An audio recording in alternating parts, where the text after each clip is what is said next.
We've had some of the worst neighbors ever. We have found a few people that have not been the best. Hi everybody, we've been living full-time in our RV for 6 months, and today we're going to talk about the 10 things we've learned. You can always find a spot.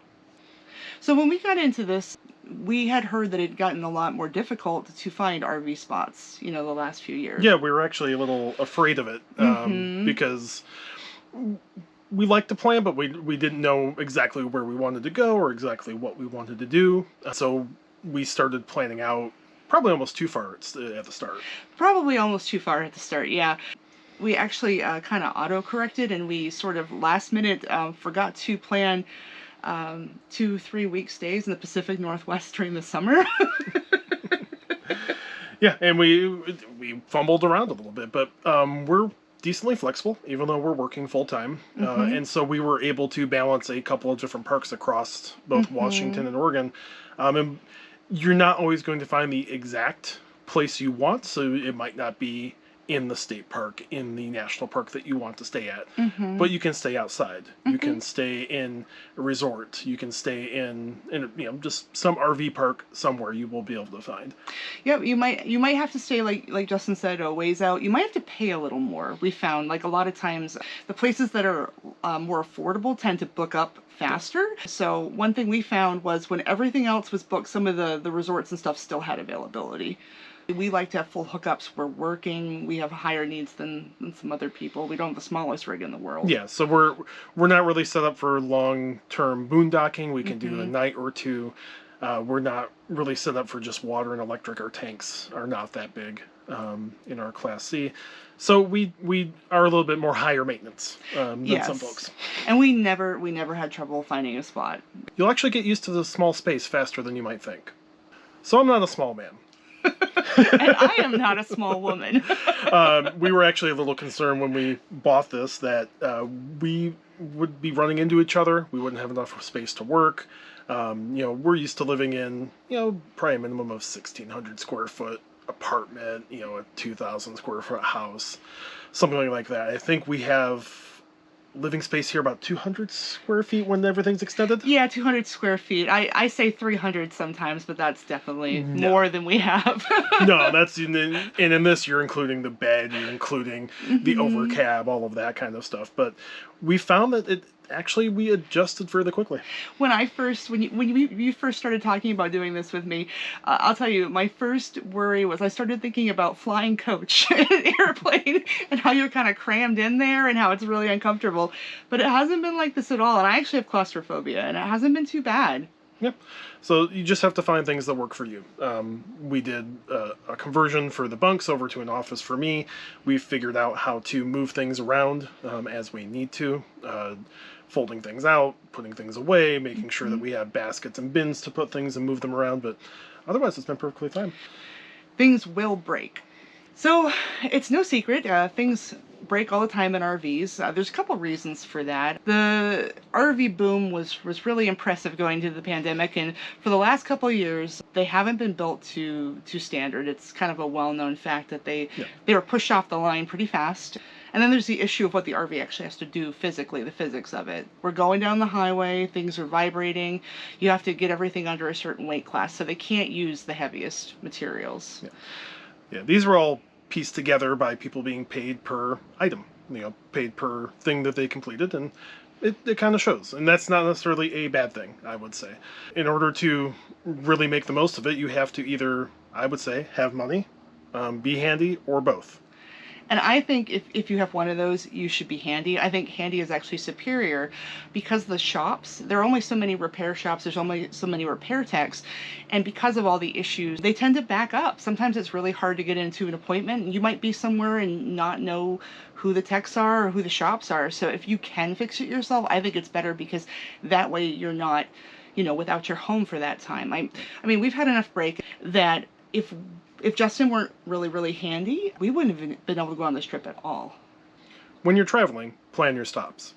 So we have a rig as we tow our Jeep. We can't back up. That's not something that is really allowed with the tow bars and setup that we have. Yeah, no going in reverse. and I do tend towards being, the typical millennial anxious type. And so And so I really don't want to be in a place where I get stuck and I'm in everybody's way, and that just horrifies me. Oh my gosh, Brad, we'd have to unhook, and I'd have to jump in, and I'd be doing it wrong because I'd be stressed. Oh, it'd be a nightmare. Yeah. And so we, usually the night, 2 days before, a night before, I'll actually go on Google Maps and plan where we're going to stop, either a rest stop or gas up, trying to find places that have clear pumps that I'm not going to get stuck in, or not have enough places to turn around, or preferably even have the RV lanes that we've seen. Yeah, the satellite views are wonderful for that. Justin can actually zoom in and look at it right away. He also tends to plan out some, rest stops on the side of the highway. Just, for Ratface, our cat, he's older, and we like to have it so that he can get out and use the litter box and get food and drink. We can all do a rest stop at once, because sometimes at the gas stations, especially when it's busy, we don't necessarily like to tie it up and leave other RVers waiting for those lanes. So that, and just in general, you want to stop every hour or so, just to give yourself a break. You are driving something that takes more attention than driving a normal car, I would say, and so you need to actually have a rest break just to get your attention back. So we learned that planning really helps with that. You don't want to move too fast. We both work full time. We're probably going to say that a lot because it is relevant to how we travel and how we work on things here. When we first started out, I took 2 weeks off of work completely, and we moved from Texas all the way through Michigan and out to Yellowstone. Believe it or not, and we did that in 2 weeks. It was stressful, but it gave us a lot of time to learn the rig. But I wouldn't move that way anymore if I had the choice. Even while you're off from work? Even when I'm off for work.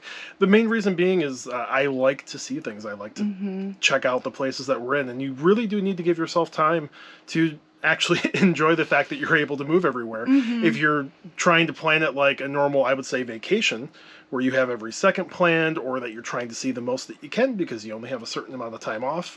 I know I've been guilty of doing that. You're not going to have a good time. You're not going to be able to see things, and you're going to get stressed out. I think it's something a lot of people go through too, because we had heard other people say that, and you were like, oh no, we'll just try it. We'll just try it. We'll see how it is. And yeah, when people say that, they mean it. It's really exhausting to, pack up and travel and do that over and over again. And you're right. It doesn't give you any time to see stuff. And I do think it's important to learn your limits. Maybe you should travel, try traveling quickly and see how it treats you. But for most people, I don't think it's going to work out. Getting packages on the road is doable, but there's a learning curve. First things first, one of the best things you can do for yourself if you're going full-time on the road is getting a mail service. We'll do a video more on that later, but briefly, we have escapees, and they receive all our mail, and they forward things to us at campgrounds, because a lot of campgrounds will let you receive mail, but it's nice having kind of a stable place so you don't have to worry that stuff is getting sent somewhere you're only going to be for a week. Yep, in terms of like your normal, since we are in a delivery economy these days, Amazon lockers and things like that have been wonderful for us. Some campgrounds will let you receive packages, some won't, so having that is really, really useful. For other things, luckily, most campgrounds we've been nice to, and they've just let us get things sent there, which has been really nice. Yeah, we'll talk about it more in the repair video, but we needed a part for our RV in Cody, Wyoming, which, to anybody who's been to Cody, Wyoming, it's very, very remote. So there weren't any Amazon lockers to be found, but thankfully the campground, they were really nice, and they let us have it sent there. Yeah. We've had a few snafus with packages. We have. Some campgrounds, depending on the state, they don't want you to get mail there because there's different residency requirements and all sorts of things that they actually start to come under if you get mail. Yeah, it's basically like if you receive too much mail there in certain states. I think it might be California, but I'm not sure. If anybody knows, write in the comments. But basically, it starts to create kind of a tenant-landlord relationship, and there's all kinds of baggage that comes with that. So that's why it's important not to just get your stuff sent. Plus, you want them to be looking for your package, so always ask the campground before you do it. In addition, you are a transient, and sometimes you're not going to be able to get that thing. We actually needed a new laptop to edit these videos on, and Best Buy wouldn't let us do it. Yeah, they thought we were defrauding ourselves. Yes. I've tried to do some deliveries to stores for larger items, thinking, oh, that is a better way to go because they can check my ID, etc. And sometimes their automated systems will kick it out. simply because something doesn't match. Mm-hmm. Your credit card company could kick it out. Mm-hmm. Ours knows that we're traveling and tends to be pretty good about their fraud detection. It's a little bit more advanced and doesn't match a zip code, etc. But yeah, you may have trouble, but there's always alternatives. We were able to find another company that would send us a laptop, etc. And I would say it works like more than 90% of the time. Either picking it up in store, that's a really good tip there, having them delivered to the store, or doing an Amazon locker. But don't get disheartened. You will be able to get the things that you need on the road. Mm-hmm. People are generally willing to help you if you're nice. So it's been really interesting. For the most part, we try to do it so that we don't need any help, and that we can kind of take care of things. But, sometimes we've needed a little extra help. Sometimes we've needed a package sent to a campground. You may need to come in before even somebody's early arrival timelines. You may need to stay later after that. Generally, I found, and we just have a discussion with somebody, some campgrounds want to charge you an arm and a leg for staying too long. Right. But a lot of people that I've talked to, as long as they have the space and you're not going to be conflicting with anybody, they're more than willing to work with you. What we always do is, as soon as we know there's a conflict, a scheduling conflict, or we need some kind of accommodation from a campground owner, is we call them, text them, email them right away. And we let them know the situation, and you have to be okay with a no. Like if like Justin's saying, sometimes they can't do anything for you, or they want to charge you a lot. But then you can usually talk to somebody else. So like you can talk to the other campground and see if they're okay with you coming earlier versus later on the other side. I would say just be open to what people have to say. Be kind, because Oh yes.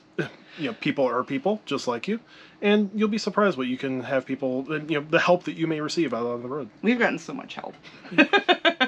Most RVers can be kind, but not everyone.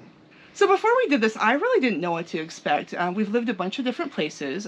Prior to going full-time, we were living in a big city apartment, right in, the thick of Dallas. So, I had heard that RVers were kind from some people, and I had heard that they were not from some people, so I really wasn't sure.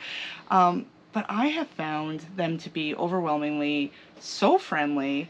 For example, just yesterday, I was taking out the trash, and I had quite a bit, and random neighbor offered to help me, which, it sounds like such a small thing, but that never would have happened in our apartment. Are you kidding me? In Dallas? No.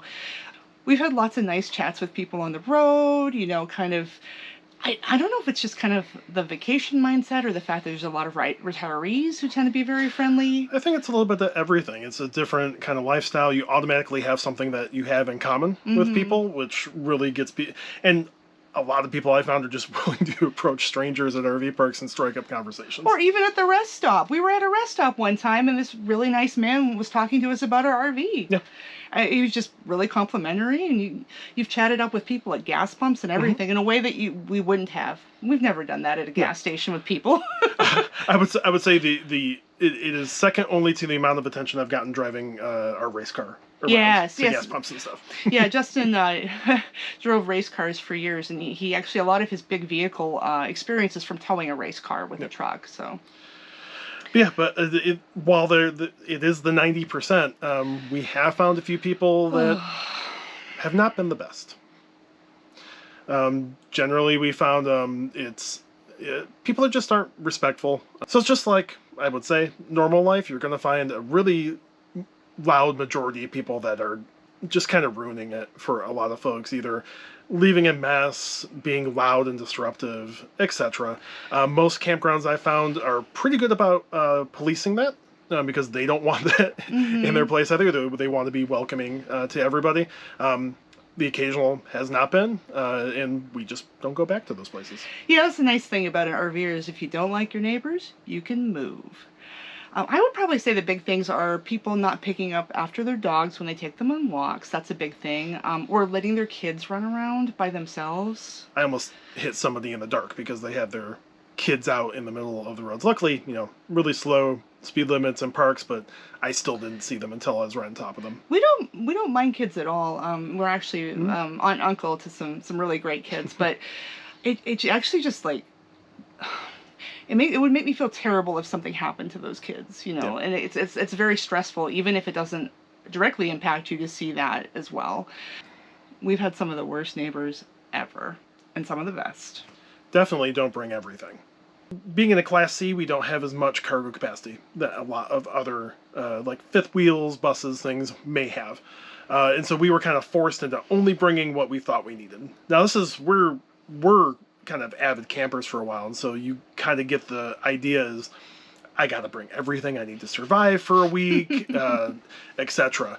That's not RVing. It's much closer to glamping than it is actually camping, which is kind of nice, actually. Mm-hmm. But definitely don't bring everything. I mean, bring what you think at bare minimum you might need, and then pick up the rest on the road. We had an early guiding principle. I remember this, and it affected everything, like the very basic kitchenware all the way up. It was feel the pain first. So if you're on the road and you're doing something, you're like, oh, I'm so tired of not having X, like a spatula that's like this, or this kind of plate, or this kind of item. You want to feel that first. Don't pack to prevent that frustration. Feel it, and then like go to Target or something. That's what we did. Yeah. Decide what your mission is. So when we started out, one of the whole reasons we went on this is we were thinking of moving again. I had been in Dallas for a while, but I'm in a remote job now, and I can go wherever we want. So we started looking at doing a vacation, and eventually I ended up buying the RV. There's a long train of thought there, but so that kind of informed what we wanted to do with our RV. We knew we wanted to go up to the Pacific Northwest. We knew we wanted to travel, and so we decided that RVing for us was being able to travel while working full time. Mm-hmm.